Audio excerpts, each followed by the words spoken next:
For Annie by Edgar Allan Poe. Thank heaven, the crisis, the danger is past, and the lingering illness is over at last, and the fever called living is conquered at last. Sadly, I know I am shorn of my strength, and no muscle I move as I lie at full length. But no matter, I feel I am better at length. And I rest so composedly now in my bed that any beholder might fancy me dead, might start at beholding me, thinking me dead. The moaning and groaning, the sighing and sobbing are quieted now, with that horrible throbbing at heart. Ah, that horrible, horrible throbbing.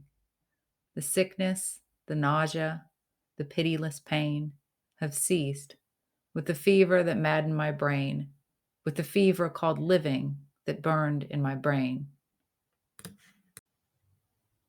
And oh, of all tortures, that torture the worst has abated, the terrible torture of thirst.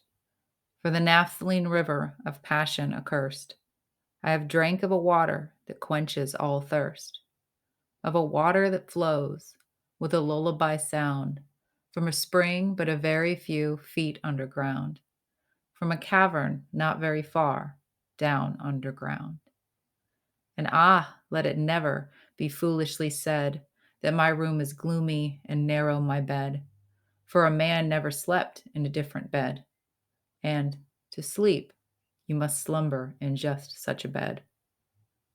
My tantalized spirit here blandly reposes, forgetting or never regretting its roses, its old agitations of myrtles and roses. For now, while so quietly lying, it fancies a holier odor about it of pansies, a rosemary odor commingled with pansies, with rue and the beautiful Puritan pansies. And so it lies happily, bathing in many, a dream of the truth and the beauty of Annie, drowned in a bath of the tresses of Annie. She tenderly kissed me, she fondly caressed, and then I fell gently to sleep on her breast, deeply to sleep from the heaven of her breast. When the light was extinguished, she covered me warm, and she prayed to the angels to keep me from harm, to the queen of the angels to shield me from harm. And I lie so composedly now in my bed, knowing her love, that you fancy me dead. And I rest so contentedly now in my bed, with her love at my breast, that you fancy me dead, that you shudder to look at me, thinking me dead.